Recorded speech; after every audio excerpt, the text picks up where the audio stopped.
सभी बच्चे बड़े सभी लोग हाथ जोड़ करके मंगलाचरण करेंगे।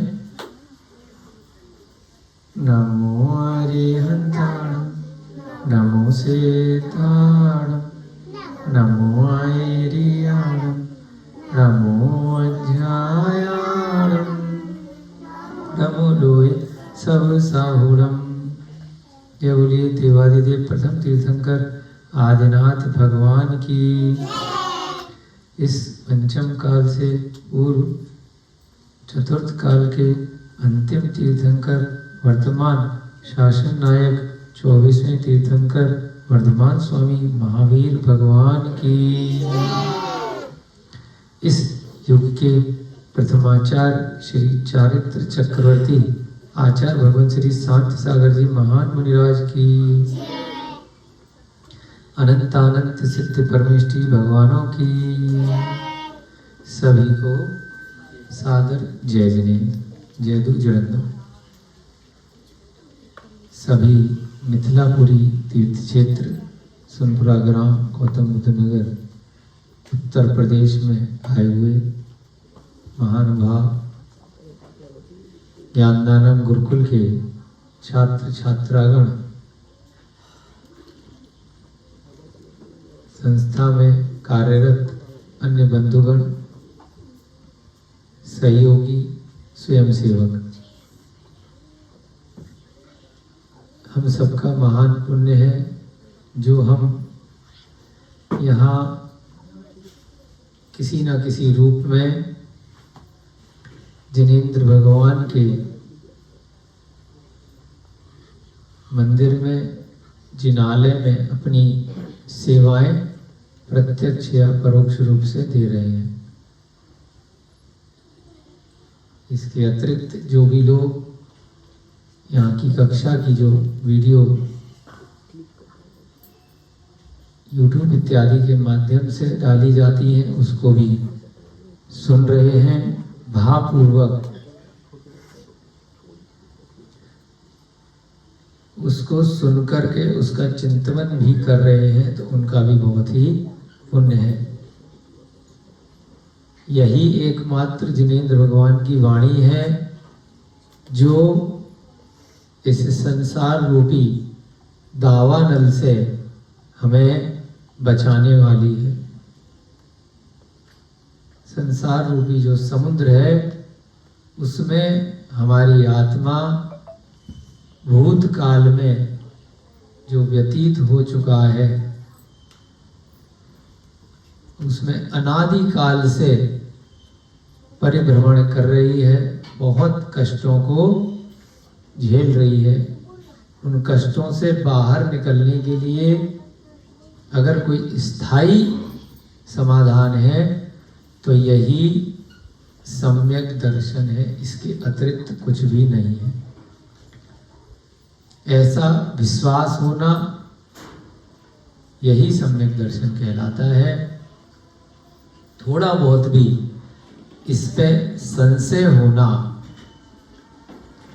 या इसका विपरीत श्रद्धान होना, विपर्य, अनध्यवसाय, संशय, ये सब सम्यक दर्शन में दोष कहलाते हैं। जिनेन्द्र भगवान की जो वाणी है उसको बिना जांचे परखे हमने उस पर श्रद्धान यदि नहीं किया तो अभी हमारा संसार बहुत बचा हुआ है। अगर किसी भी निमित्त से, किसी भी कारण से हमें उस पर विश्वास हो जाता है तो फिर हम निकट भव्य कहलाते हैं। बहुत जल्द हमारे कष्टों से निवृत्ति होने वाली है। पहले भी कई बार कई कक्षाओं में आप सबको बताया है, हमने स्वयं भी इस पर अनुभूति करी है, आपने भी करा होगा कि कोई भी संसार में शायद ही ऐसा जीव हो जिसको कोई भी कष्ट ना हो। जिसको शारीरिक कष्ट नहीं है तो उसको मानसिक कष्ट है। किसी न किसी रूप से वह कष्टों में घिरा हुआ है। किसी को धन वैभव बहुत प्रचुर मात्रा में है तो उसका कोई अपना व्यक्ति दूर है, धन तो है, संपत्ति तो है, परंतु कोई भी उनकी इच्छा है जिसकी पूर्ति नहीं हो पा रही है। तो उन इच्छाओं के कारण से कोई भी व्यक्ति सुखी नहीं है। एक इच्छा की पूर्ति हो जाती है तो दूसरी इच्छा उसी क्षण तैयार खड़ी होती है। पहली कक्षा बच्चा पास कर लेता है तो दूसरी कक्षा में प्रवेश करता है तो दूसरी की टेंशन चालू हो जाती है। दूसरी से हाँ ले आओ, ये ले आओ, मेरू को ले आओ, आप अम्मी को भी ले आना घर से, और जो शुभा में है उसको भी बोल देना, है ना।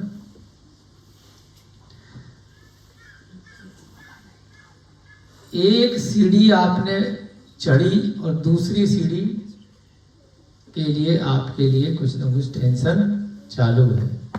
स्कूल की पढ़ाई पूरी हो गई तो कॉलेज की पढ़ाई की टेंशन, कॉलेज की भी पूरी हो गई तो कैंपस इंटरव्यू की, नौकरी की टेंशन, सरकारी नौकरी या प्राइवेट नौकरी या व्यवसाय चालू करने की।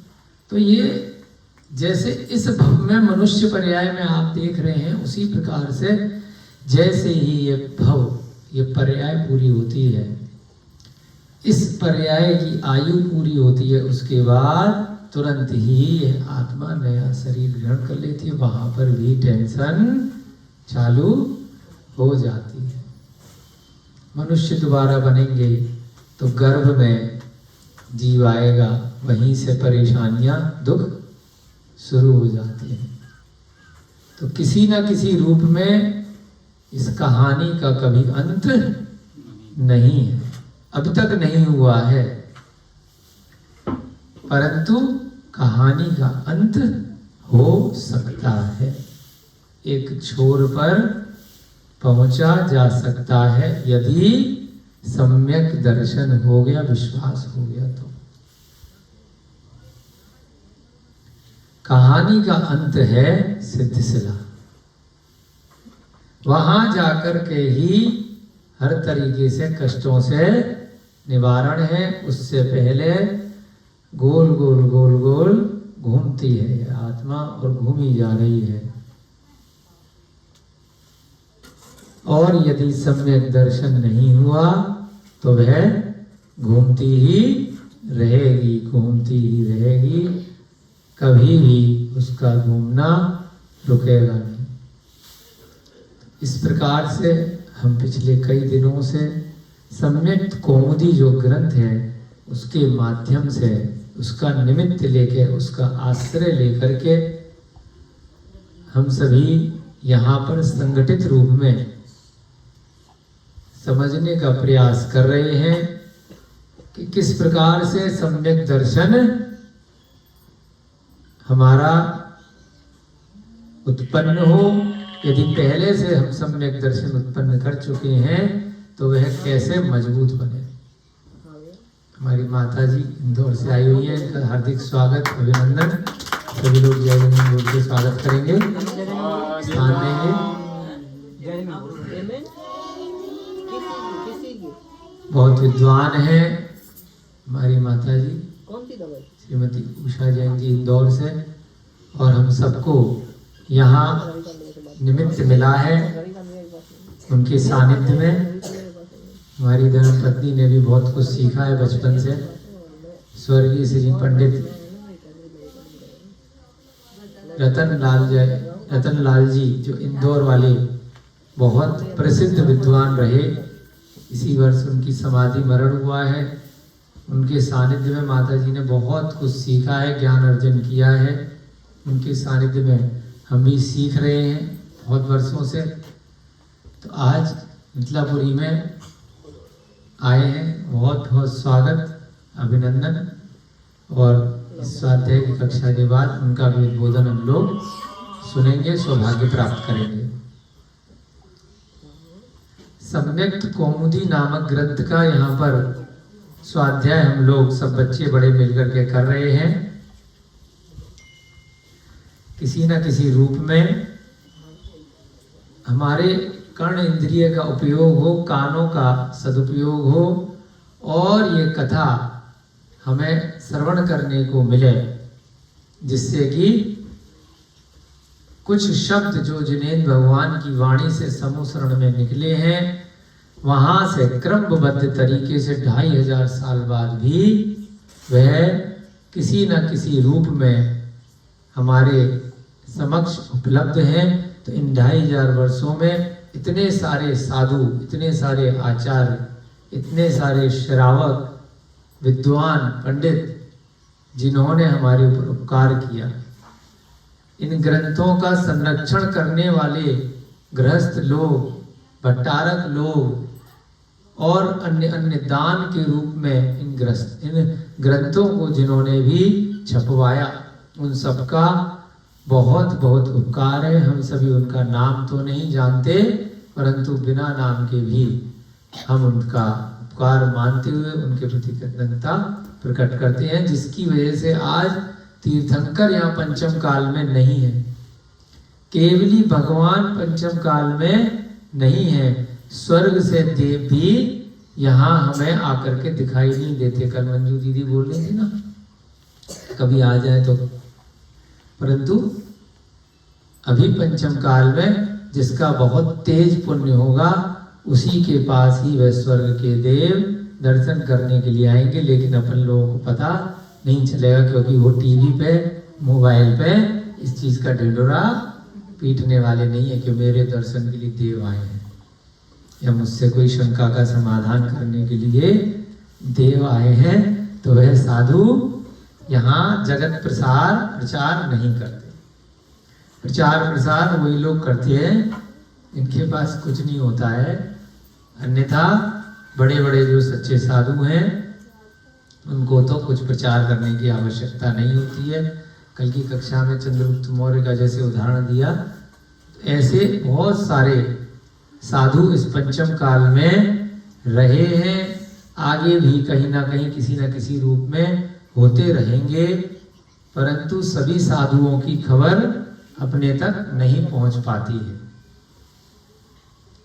तो इसलिए ये नहीं मानना कि बिल्कुल नहीं आते, स्वर्ग से देव आते हैं, आते होंगे, लेकिन इस प्रकार से अपने को, क्योंकि हमारा पुण्य भी बहुत क्षीण है, हमें दिखाई नहीं देते हैं।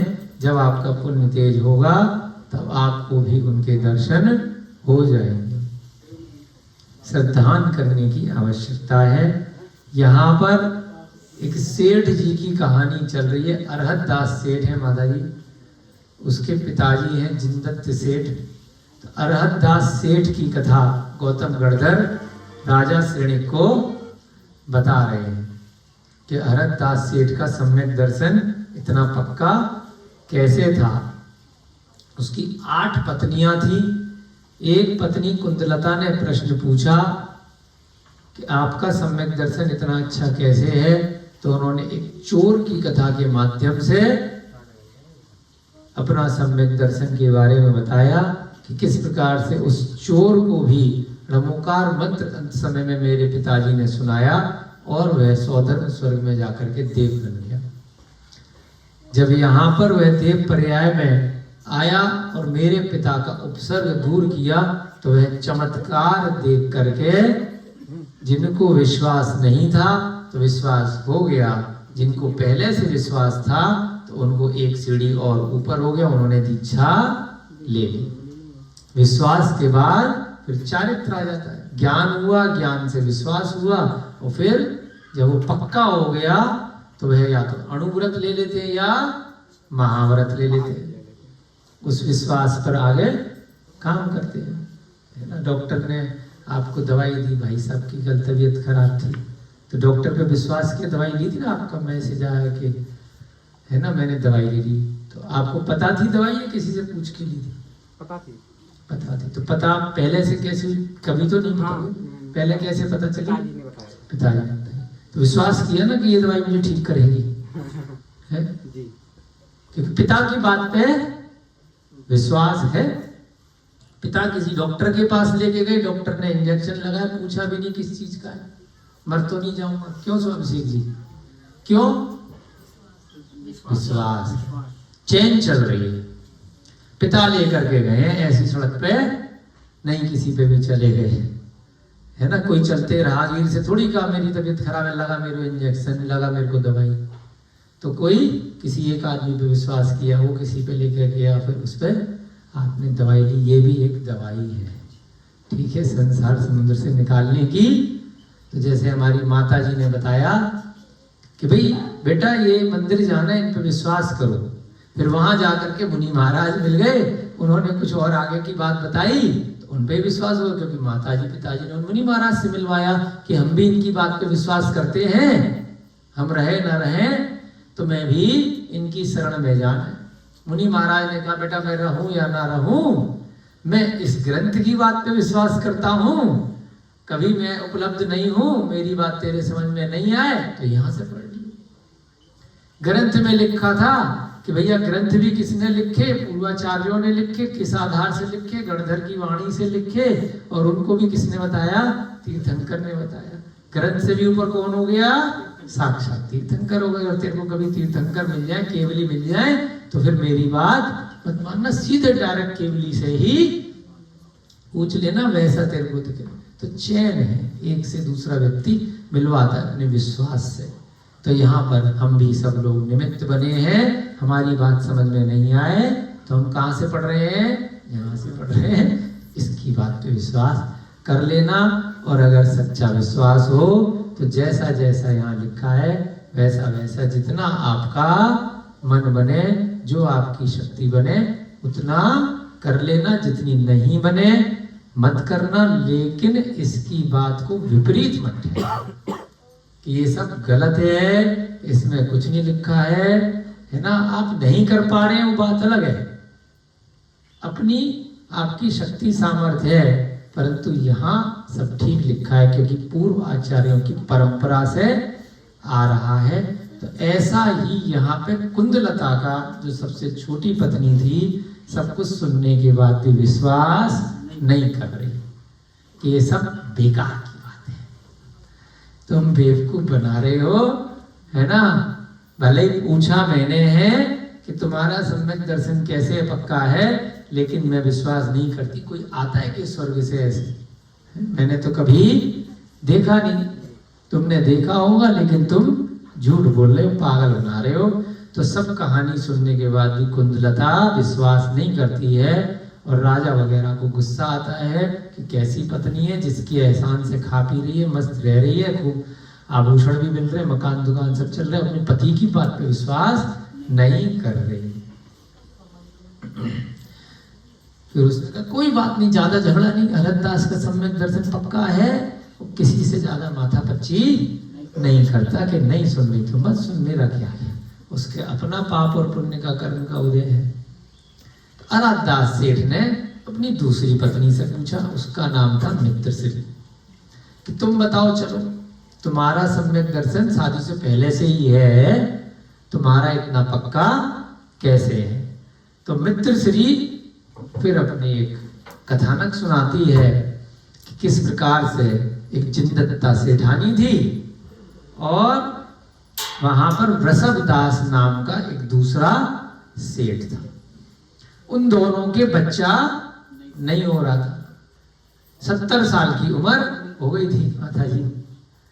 अब सेठानी कहती है कि अपन इतना जैन धर्म का पालन करते हैं, भविष्य इतना अच्छा बिजनेस किया है, तो भविष्य में इसका वारिस कौन होगा। एक काम करो, मेरी बात मान लो और आप दूसरा विवाह कर लो, जिससे कि कम से कम उम्मीद तो रहेगी, पुत्र रत्न हो गया तो भविष्य में इस व्यापार इत्यादि को चलाएगा और हमारे वंश को चलाएगा, जिनेंद्र भगवान की जो महिमा है उसको आगे बढ़ाएगा।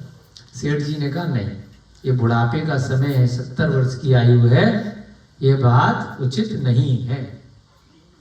इस समय हम अगर दूसरा विवाह करेंगे तो लोग मजाक बनाएंगे, अच्छी बात नहीं।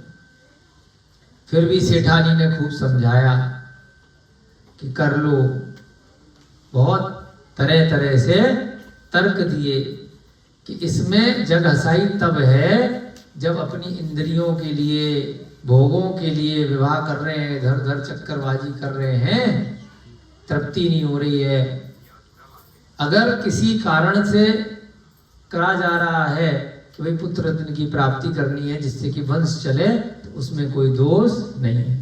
बहुत समझाने बुझाने पर सेठ जी 70 वर्ष की आयु में दूसरा विवाह करने के लिए मान जाते हैं। अब विवाह के लिए मान गए तो लड़की भी तो माने, कौन लड़की करेगी बूढ़े से शादी?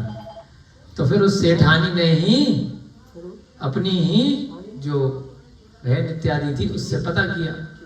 उन्होंने कहा भाई पहले से दूसरी पत्नी है तो इसका नहीं चलेगा, तो इसलिए हम तो अपनी दूसरी बेटी को नहीं देंगे। फिर सेठानी ने उसके माँ बाप को समझाया, जिसके यहाँ से लड़की लेने के लिए गई, कि भाई देखो ऐसा है, आपको लगता है कि स्वतंत्र हो जाएगी तो इसकी घर में नहीं चलेगी, तो एक काम करो, मैं आगे से केवल मंदिर में रहूंगी, मैं घर नहीं आऊंगी, केवल मुझे 2 रोटी दे दिया करना, खाने के समय को छोड़ करके मैं अपना समय मंदिर में ही जैन धर्म में लगाऊंगी, और बाकी ये दोनों दंपत्ति घर में रहे, मुझे कोई दिक्कत नहीं। इस प्रकार से फिर वह उसके माता पिता जो लड़की थी मान जाते हैं, क्योंकि सेठ जी थे, उनके द्वारा जो पुत्र रत्न होगा तो उनका वंश चलेगा, बहुत माल मिलेगा, तो इसलिए चलो कोई बात नहीं, वो अपनी लड़की को देने के लिए तैयार हो जाते हैं। जो सेठानी थी इंदत्ता, वह मंदिर में रहने लग जाती है, अपना धर्म ध्यान अच्छे से करने लगती है। और इधर काल क्रम से जब सेठ जी और उनकी नई पत्नी वहां पर रहती है, उस नई पत्नी का नाम है कनकश्री। क्या नाम है? कनकश्री।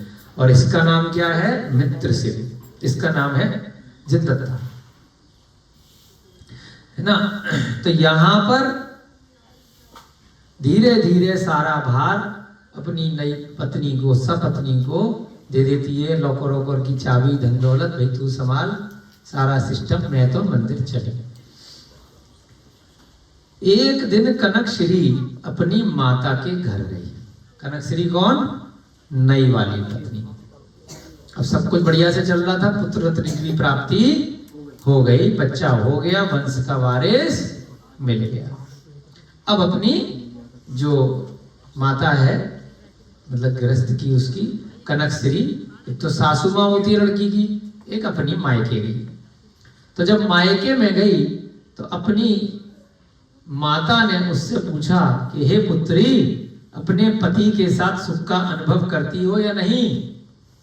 अब की तरह नहीं है कि फ्लाइट करी या ट्रेन करी या गाड़ी करी और पहुंच गए। पहले क्या था, फोन वोन नहीं थे, तो कभी कभी जाती थी मायके।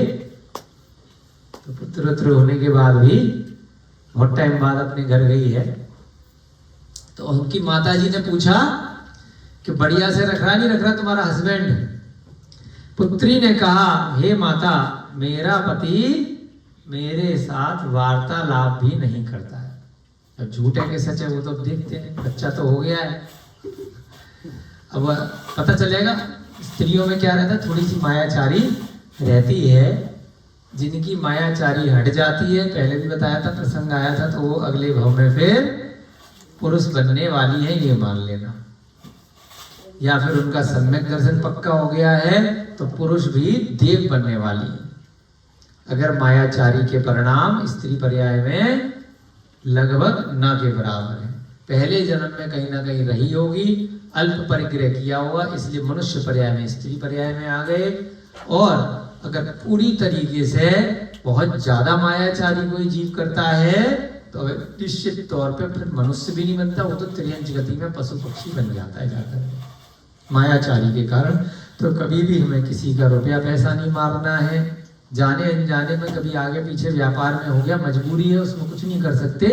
लेकिन जब भी आपके पास हो और जिसका भी आपने कोई लेन देन है, कोई भी बात है, देना करना रहेगा, तो जब है तब दे जरूर देना। नहीं तो अगर नहीं दिया तो कैसे चुकाओगे? कैसे चुकाओगे अभिषेक जी, कैसे चुकाओगे? हाँ, अमन जी के लिए ताली बजाओ। क्योंकि मायाचारी करी है जानबूझ करके, किसी का धन, चाहे व्यापार में या किसी से लोन ले लिया, किसी से मांग लिया, कोई नुकसान हो गया, जब है तो मरने से पहले नोट करके रखना, दे देना। या तो इसी जन्म में उसका काम करके चुकाओगे, और नहीं चुका पाए तो अगले जन्म में बैल, हाथी, घोड़ा उसके घर में जाकर के पशु बन के चुकाना पड़ेगा, माल ढूंढना पड़ेगा। निश्चित तौर पे लिखा है, ग्रंथों में आया है, बहुत आचार्यों से सुना भी। तो इसलिए अगर नहीं है, मजबूरी है, फिर तो कुछ कर ही नहीं सकते हो। अगर है तो चुका करके जाना, है ना। लोगों को आजकल ट्रेंड हो गया, बैंक का पैसा लिया और मार करके बैठ के कौन पूछ रहा है, चुकाना तो पड़ेगा बेटा, किसी न किसी रूप में। बैंक के भी जिसके अधिकार में है, भविष्य में जो भी राजा महाराजा उस युग में, उस काल में रहेगा, चुकाना पड़ेगा। और कई गुना ज्यादा, जैसे अभिषेक जी ने बताया, कई गुना नहीं, कई 100, कई 1000, कई करोड़ गुना ज्यादा चुकाना पड़ेगा। बहुत ब्याज लगेगा अगले भव तक। तो यहाँ पर भी अब ये देखते हैं कि वो कनकश्री मायाचारी कर रही है या वास्तव में पति बात नहीं कर रहा है, आगे के प्रसंग में पढ़ेंगे। माता ने पूछा कि पति के साथ सुख से रहती है कि नहीं। उसने कहा बात ही नहीं करता, सुख की बात तो बहुत। अभी आपको स्टार्टिंग में हमने बताया कि कहीं ना कहीं सब कुछ होने के बाद भी मानसिक पैसा बहुत है, लेकिन अगर पति बात नहीं कर रहा, वास्तव में अगर बात नहीं कर रहा है, तो वो सुखी है क्या? संसार में कोई भी जीव सुखी नहीं है ना। इतना पैसा सेठानी होने के बाद भी अगर बातचीत नहीं कर रहा है तो जरूरी नहीं है सुखी हो। हम एक बार एक कॉन्फ्रेंस में वियना गए, ऑस्ट्रिया में, ठीक है। वियना एक जगह है यूरोप में, वहां गए, दिन में घूमने के लिए निकले राउंड पे। तो एक दुकान से कपड़ा देखा, तो मान लीजिए कि 2000 रुपये का था। उसके सामने एक दुकान थी, लगभग दिखने में वैसे ही कपड़ा, वो 2 लाख रुपए का। हमने कहा भाई क्या फर्क है? उन्होंने कहा कहाँ से आए? हमने कहा भारत से आए। आप नहीं ले पाओगे, रहने। हमने कहा कौन लेगा इसको, दिखने में तो एक जैसा है। कहला बस शेख की बीवी खरीदती है, उन्हीं के लिए दुकान है। 110 बीवी थी उस शेख की उस टाइम पे, 110 या 20। और सारी की सारी जो वहाँ के शेख रहते हैं दुबई वगैरह के, तो उनके महल थे, उनके लिए अलग अलग शोरूम, बस वो खरीदती हैं कि भाई उन्हीं के लिए है ये सारी की सारी 1000 दुकान। सेठानी, शेख बोलते हैं उनको, है ना। एक से एक सुंदर वो लाते हैं, और 100, 150 उनकी पत्नियां आज भी रहती हैं। हमने कहा कमाल है, उनके पास सब सुख है, अरबों रुपए की दौलत उन पत्नियों के पास, कुछ भी जहां पे तेल पूरे दुनिया भर, पूरा दुनिया खरीद ले, पूरा, है ना, इतना पैसा है। लेकिन अब पति के पास इतनी बीवियां हैं, वो शकल कहाँ देखता होगा? बूढ़े बूढ़े पति हैं, पैसा है। तो कहीं ना पैसा सब कुछ खरीद सकता है, लेकिन जरूरी नहीं है कि हर सुख खरीद ले। ये तो हमने प्रत्यक्ष देखा, इसलिए बता रहे। तब सिस्टम समझ में आया, फिर रिसर्च करी 2-4 दिन, 1 हफ्ते वहां रह के, भाई क्या सिस्टम है यहाँ पर, कैसे चलता है देश, है ना। तो सबसे रईस देश है ये ना, आपने सुना होगा बहुत लोगों ने। तो ऐसे सिस्टम चला करता है।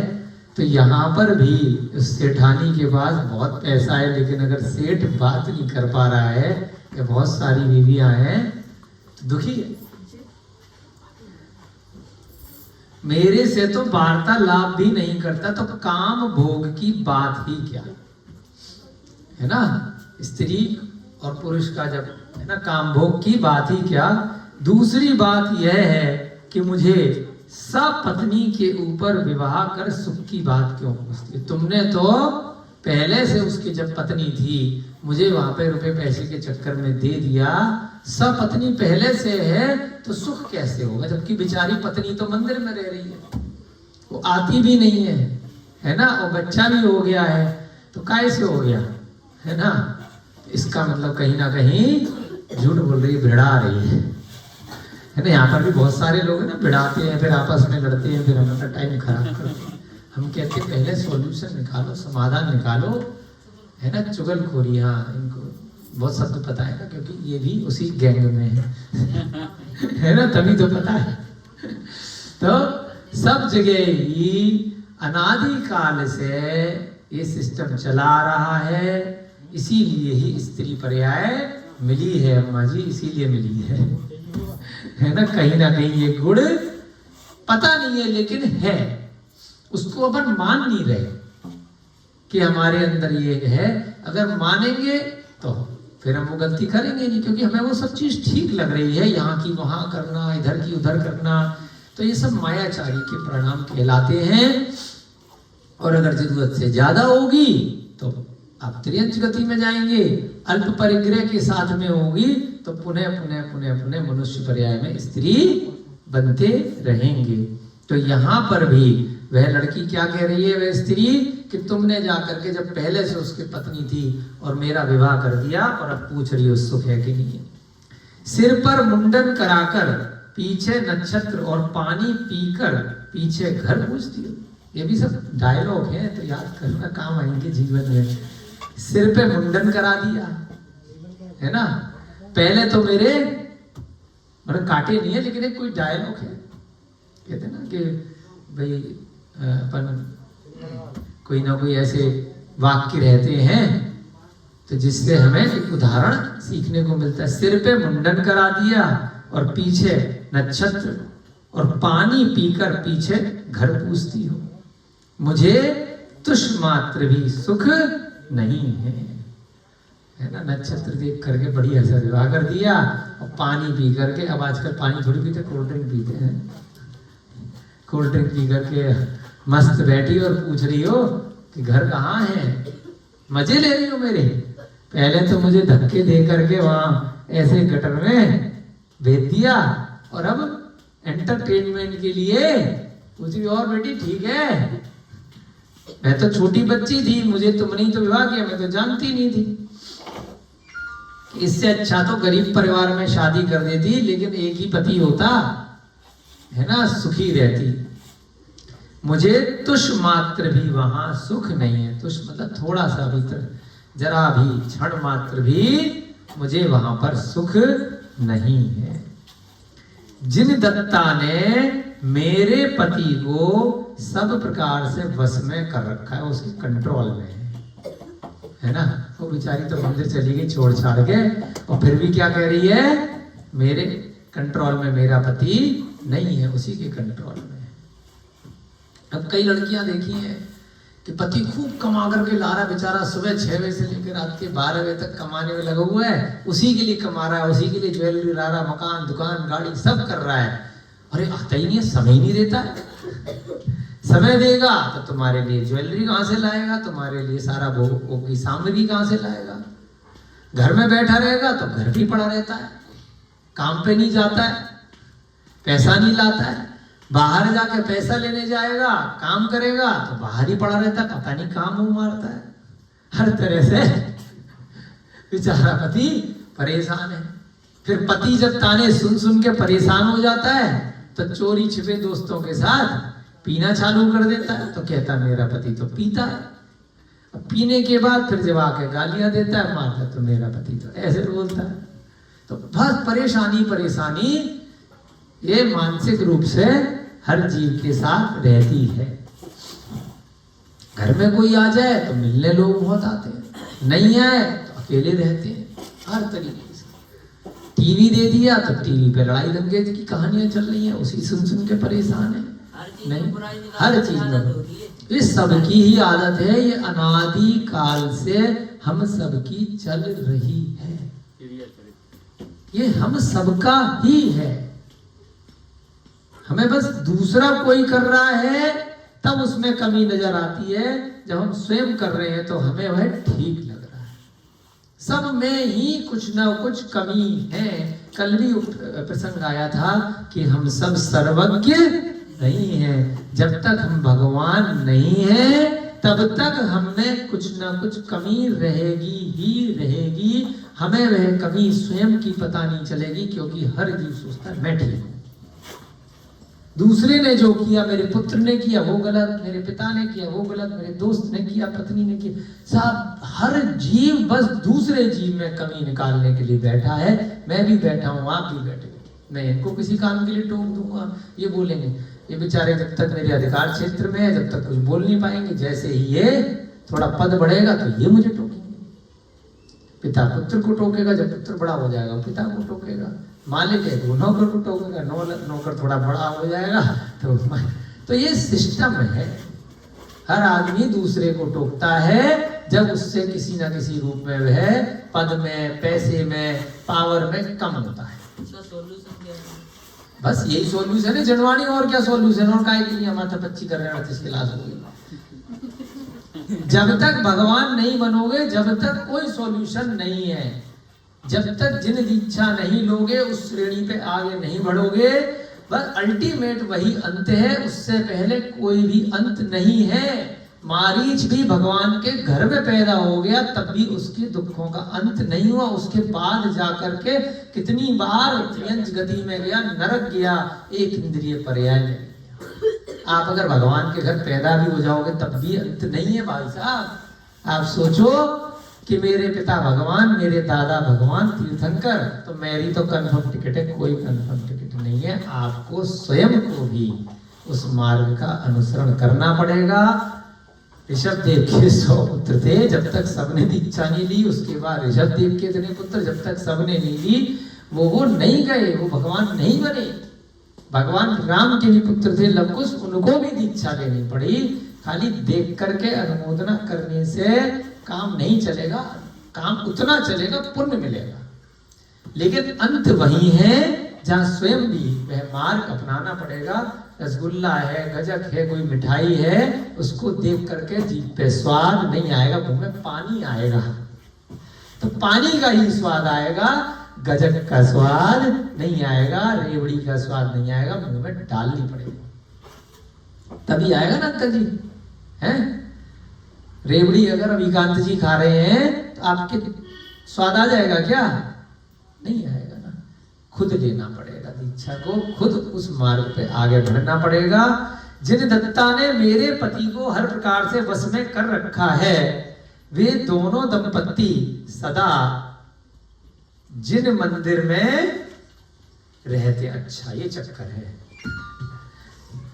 कि वो जो जिन दत्ता है वो तो मंदिर में रहती है, बस इनका टारगेट था बच्चे पैदा करना, बच्चा पैदा किया, उसके बाद वो भी मंदिर में बैठा रहता है और पिछली वाली मंदिर में रहती है। मैं फंस गई।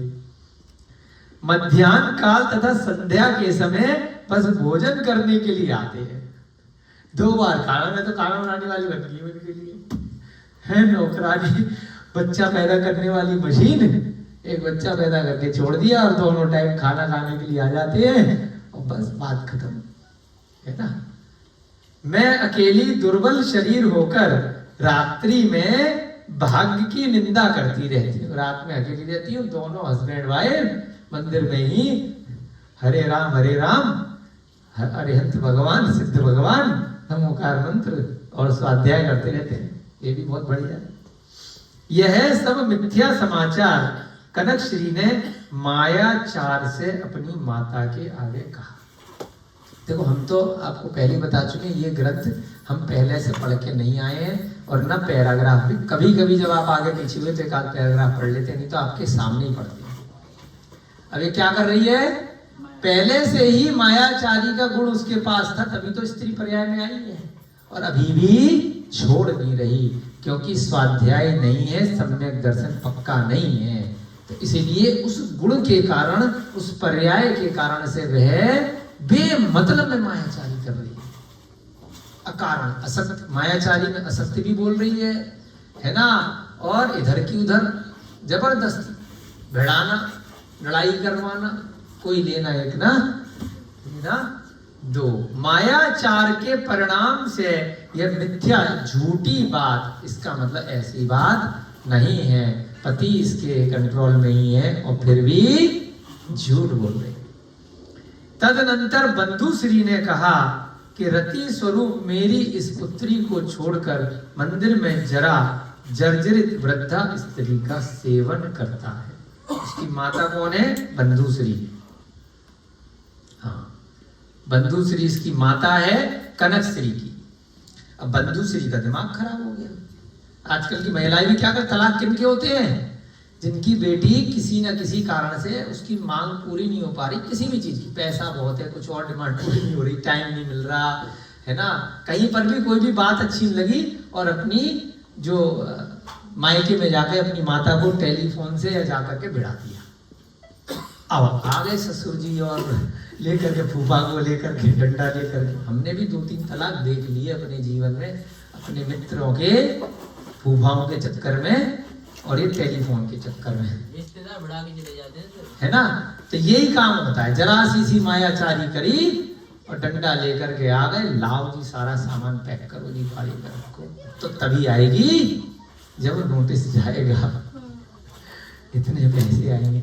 तो ये सब भिड़ाने का काम लोग करते हैं, उसकी वजह से थोड़ा थोड़ा करके बढ़ता चला जाता है।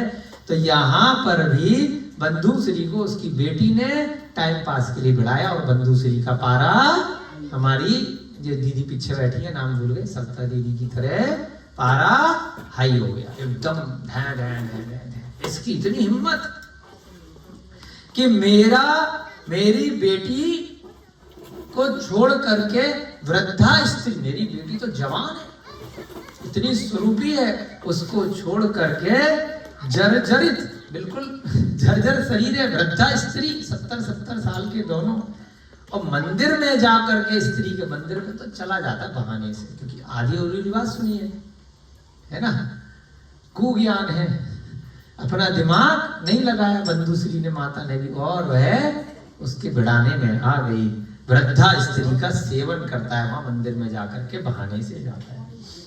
इसीलिए कामी मनुष्य उचित कार्य को नहीं जानता है। क्या सोच रही है? कामी है ना, इससे तृप्ति अब हो गई, बच्चा हो गया, अब जाकर के वहां पर फिर से जिद्दत्ता के साथ लगा हुआ है। क्या कुवलय नील कमल के समान नेत्रों वाली देवांगनाएं थी, जिससे इंद्र ने अहिल्या नामक तापसी का सेवन किया। कोई उदाहरण है, बंधुश्री दे रही है, नील कमल के समान नेत्रों वाली देवांगनाएं को छोड़ करके इंद्र ने अहिल्या नामक तापसी का सेवन किया। किसी कथानक में कहीं आया होगा कि इंद्र स्वर्ग की अप्सराएं, देवांगनाएं छोड़ करके अहिल्या के पास पहुंचा था। ठीक ही है, अब ऐसे ही मेरी पुत्री युवा है, इतनी सुंदर है, उसको छोड़ करके बुढ़िया के पास गया है मेरा दामाद, तो पागल हो गया है, उसकी मति मारी गई है। ठीक ही है, क्योंकि हृदय रूपी कुटी में कामाग्नि के प्रज्वलित रहते हुए विद्वान होकर भी उचित और अनुचित को कौन जानता है। हृदय में जो कामाग्नि होती है ना, बुढ़ापे में भी शांत नहीं होती है। एक ये जैन धर्म ही है, जो सम्यक दर्शन अगर किसी को हो गया तो समय रहते हुए उसे ब्रह्मचर्य ले लेना चाहिए कि भाई अब मैं मंदिर में रहूंगा, अब इस इंद्रियों से कुछ होता तो है नहीं, अनादि काल से इन कामाग्नि के कारण से मैं भोग उपभोग भोगता कितने पाप रूपी कार्य कर रहा हूँ, अब मेरा वंश शांति से चल रहा है, तो अब मैं वैराग्य को धारण करूंगा, मन वचन काय से मैं आगे बढ़ूंगा। तो ऐसी भावना तो भानी रहे, लेकिन उस देव का उदाहरण वह दे रही है। क्यों वह अहिल्या के पास जाता है? क्योंकि हृदय रूपी जो कुटी है, ये जो मन है, इसके अंदर कामाग्नि प्रज्वलित रहती है, आग के समान, है ना। ओशो के भी उदाहरण आते हैं ना, उनके भी प्रवचनों में, उनकी भी किताबों में इतने अच्छे उनके उद्बोधन रहे, है ना, इतने अच्छा उनका मेडिटेशन रहा, लेकिन वो इसके कारण से बदनाम हुए कहीं ना कहीं। सच और झूठ तो हम भी नहीं जानते, लेकिन सुनी सुनाई बातें हैं, है ना, कि वह डावाडोल स्थिति में रजनीश जी, ओशो जी रहे, आधे ग्रस्त आधे संत, है ना। तो इस कारण से वह अच्छे संतों में, सम्यक दृष्टि लोगों में उनकी पूछ नहीं रही। जो मिथ्या वाले लोग हैं जिनको फिल्मी कहानियां और मेडिटेशन और सब चीजें चाहिए, साथ साथ शांति भी चाहिए और संसार भी चाहिए। तो जो साथ साथ एक ही साथ दोनों चीजें चाहते हैं तो उनके लिए बहुत अच्छे संत रहे। वर्तमान में भी बहुत बड़े बड़े देश विदेश में लाखों संत हैं, भारत में भी और भारत के बाहर भी, जो मनुष्य को जो चाहिए वो परोसते हैं और उनको थोड़ी देर के लिए शांति देते हैं। उनके जो मन में जो विकार हैं, जो उनके मानसिक दुख हैं, उनको आके शांति लगती है तो वह संसार में रह कर के ही उनके दुखों का अंत बताते हैं। जैनेन्द्र भगवान का जो दर्शन है, जैन दर्शन है, वह कहता है कि संसार में रह कर के स्थायी सुख नहीं है, सिद्ध शिला पर ही स्थायी सुख है। संसार में बस आपको क्षणिक सुख मिलेगा, थोड़ी देर के लिए। एक दुख से निवृत्ति होगी तो आपको लगेगा कि मैं ठीक हो गया। उसे लज्जा भी नहीं है, मतलब बूढ़े को है ना वहां पे लगा हुआ है जिनदत्ता के साथ, लज्जा भी नहीं आ रही, शर्म नहीं आ रही। कौन कह रही है? उसकी माता, सास। संसार से विरक्त हो दीक्षा लेने के लिए विंध्या अटवी की ओर जाने वाले किसी पुरुष की ओर उसकी पूर्व प्रेमिका काम विवलन दृष्टि से देख रही है। उसे संबोधित करने के लिए विरक्त पुरुष कहता है कि कामी जन न लज्जित होता है, न किसी को देखता है, न हित की बात सुनता है और न पुरुजन आत्मीय जन अथवा अन्य जनों की अपेक्षा करता है। तो वो उदाहरण दे रही है अपने मन में या अपनी बेटी के सामने कि ये उम्र संसार से दीक्षा लेने की है, विरक्त होने की है, विंध्या अटवी में जाने की है। विंध्या अटवी माने ऐसा जंगल जहां कोई नहीं है, वो ध्यान लगाएगा, जैनेन्द्र भगवान की पूजा अर्चना करेगा। ऐसी जगह जाना चाहिए किसी पुरुष को, लेकिन उसकी पूर्व प्रेम का फिर भी उसे बुला रही, विहुल दृष्टि से देख रही है, आंखें मटका मटका के, है ना। वो दीक्षा लेकर के कोई संत चला गया, लेकिन उसकी पुरानी पत्नी या पुरानी प्रेमिका वहां आ गई और उसके बस में फिर भूल करके आ गया। तो ऐसी स्थिति उसकी हो रही है। कामी जन न लज्जित हो रहा है, न किसी को देख रहा है। वो देख नहीं रहा कि लोग क्या कहेंगे, कामी है। ना हित की बात सुन रहा है और ना ही आत्मीय जन या अन्य जनों की अपेक्षा कर रहा है कि और लोग क्या कहेंगे उसके। हे कमल पत्र के समान विशाल नेत्रों को धारण करने वाली भद्रे, अपनी बेटी को कह रही है कि तेरे कितने सुंदर नेत्र हैं। भद्रे, हे मेरी पुत्री, विशाल सुंदर सुंदर तेरे नेत्र हैं, तू आगे जा। मेरे नेत्रों का राजमार्ग तो विंध्या अटवी की ओर जा रहा है। मैं संसार की मोह ममता से विरक्त हो दीक्षा लेने के लिए विंध्या अटवी की ओर जा रहा हूं। अहो, कामदेव की महिमा आश्चर्यकारक है, वह महान विद्वान को विडंबित कर देता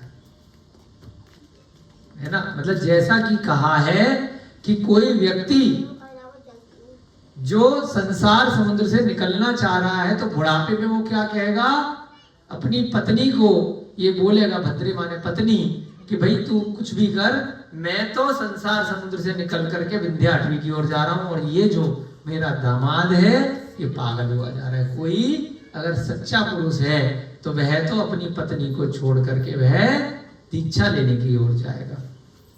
अहो, कामदेव की महिमा आश्चर्यकारक है।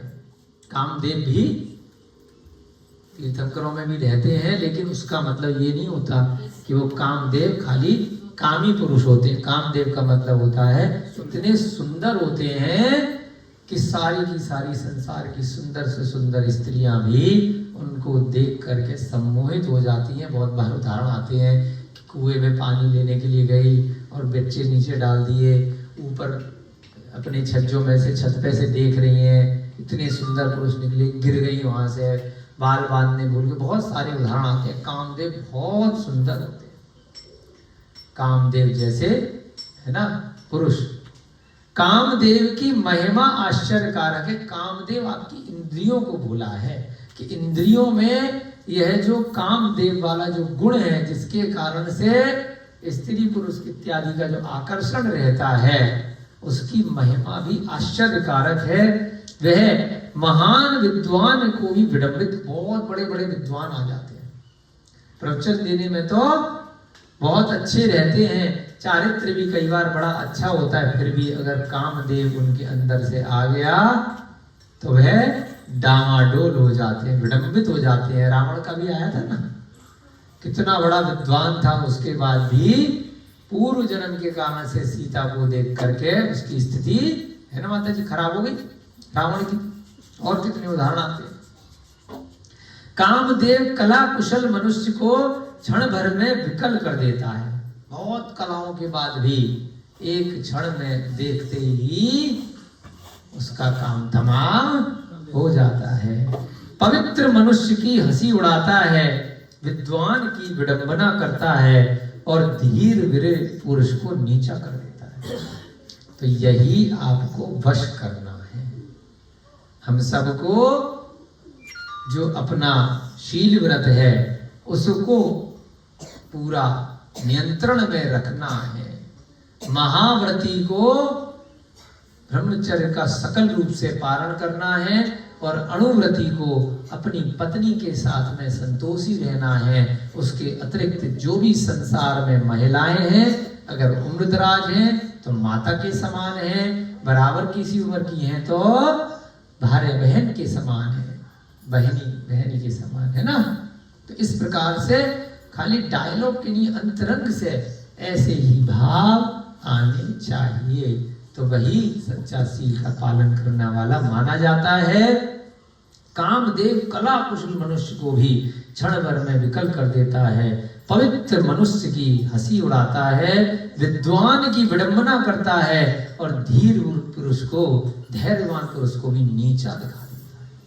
हे पुत्री, अपनी पुत्री को बोल रही है, बहुत कहने से क्या होगा, यह पापनी, और जिनदत्ता के लिए क्या बोल रही है, पापनी, यह पापनी जिनदत्ता जिस उपाय से मरेगी वह उपाय मैं करती हूं, मैं देखती हूं, है ना।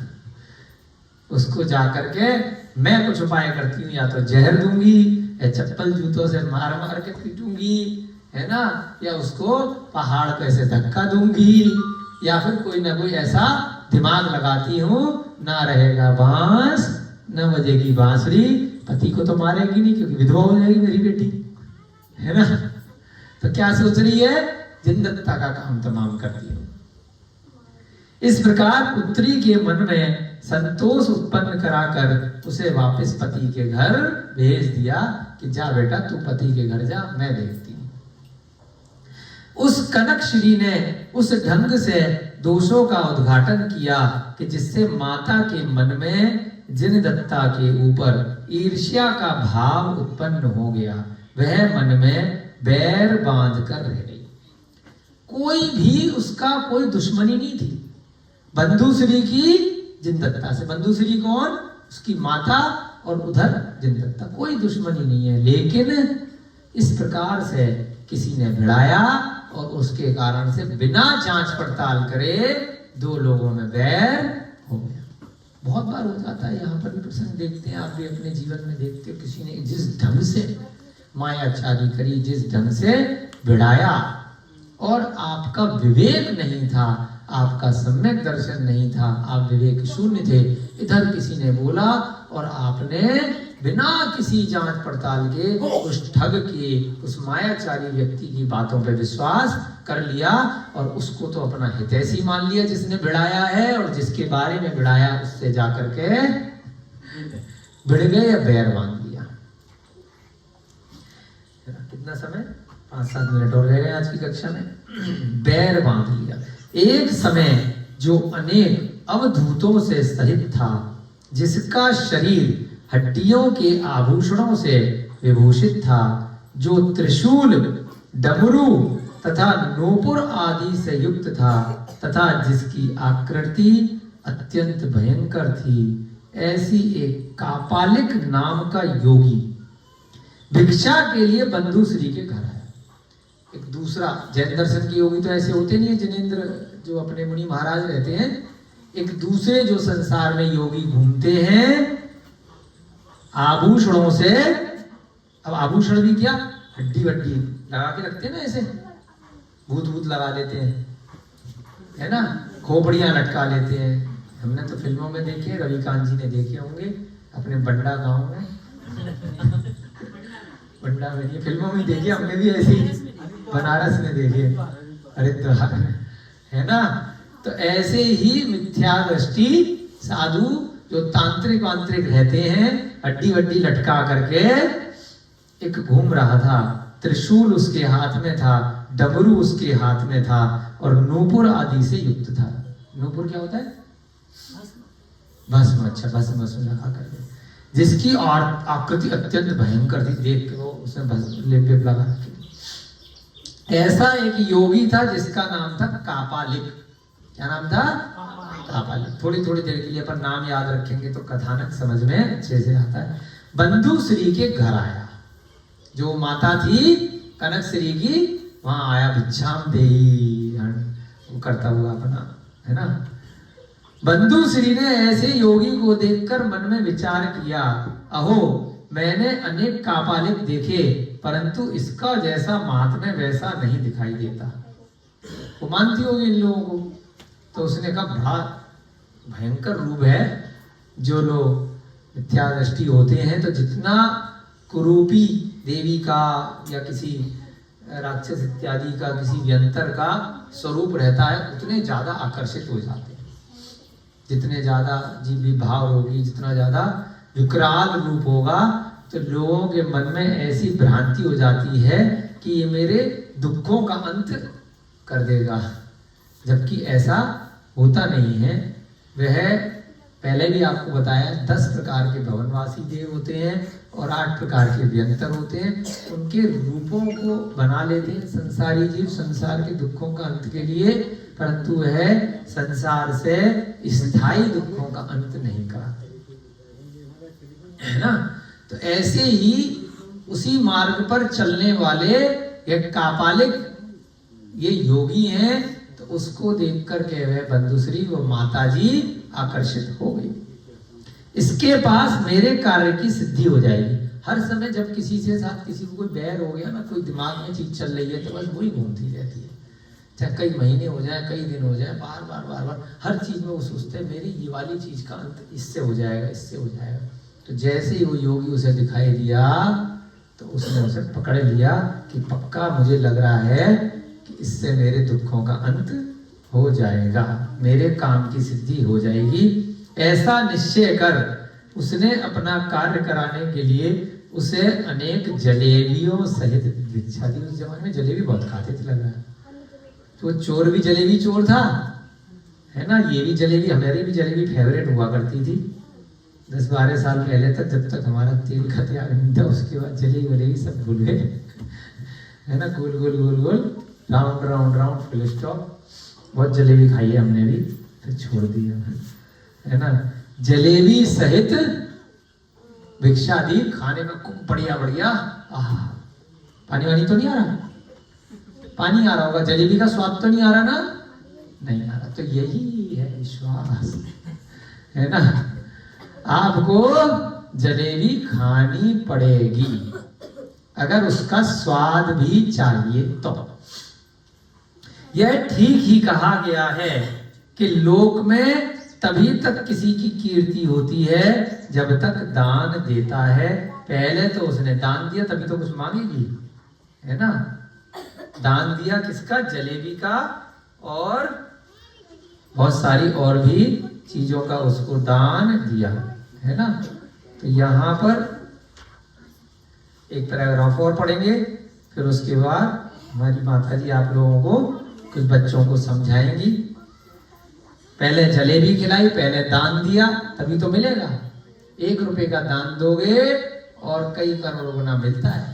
1.25 रुपए का प्रसाद चढ़ाते थे ना पहले, अब तो 101 का चढ़ाने लग गई है, 11 रुपए का। तो कितना ज्यादा मिलता है। भगवान को जितना दोगे, भगवान कुछ कर नहीं रहे, है ना। लेकिन इतने से चावल चढ़ाओगे तो इतना सारा मिलता है, तो इतने चढ़ाओगे तो ज्यादा मिलेगा। नारियल चढ़ाओगे तो और ज्यादा मिलेगा, है ना। बादाम रत्न चढ़ाओगे तो और रत्न मिलेंगे, है ना। अंकल जी, कंजूसी नहीं करना मंदिर में द्रव्य चढ़ाने में, 4 प्रकार के दान में उत्तम मध्यम जघन्य श्रेणी में सुपात्रों को अगर दान दिया जाएगा, अभय दान, ज्ञान दान, आहार दान और औषध दान उत्तम मध्यम जघन्य श्रेणी में ही दोगे तो कई लाख गुना, कई हजार गुना ज्यादा मिलेगा। और उसी प्रकार से अगर कुपात्र में दोगे तो उसका भी कई हजार गुना ज्यादा पाप लगेगा। अंकल जी के लिए क्लैपिंग है ना। दारू पिलाओगे किसी को तो वो दारू पी करके जितने गंदे काम करेगा उतना पाप आपको लगेगा। अगर किसी को आप ज्ञान दोगे तो उसका पुण्य आपको लगेगा। इसके पश्चात बंधु श्री ने कापालिक से कहा कि हे योगी, तुम मेरे घर भिक्षा के लिए नित्य ही आया करो, रोज आ जाया करो, कोई दिक्कत नहीं है, यहाँ वहां परेशान होने की जरूरत नहीं है, आप डेली आ जाया करो मेरे यहाँ। कापालिक ने भी बंधु श्री का कहना स्वीकृत कर लिया। इस तरह वह योगी सदा बंधु श्री के घर आने लगा। पहले ही दिन कुछ दे और पहले ही दिन डिमांड कर ले तो उसने थोड़ी चाल खेली, कुछ दिन तक लगातार खिलाऊंगी और फिर तब इससे कुछ उपाय समझूंगी। तो वह प्रतिदिन बंधु श्री के घर आने लगा भिक्षा के लिए। संसार में कार्य के लिए ही कोई किसी की सेवा करता है, परमार्थ से कोई किसी का प्रिय नहीं है। दूध का क्षय देख करके बछड़ा स्वयं ही माता को छोड़ देता है।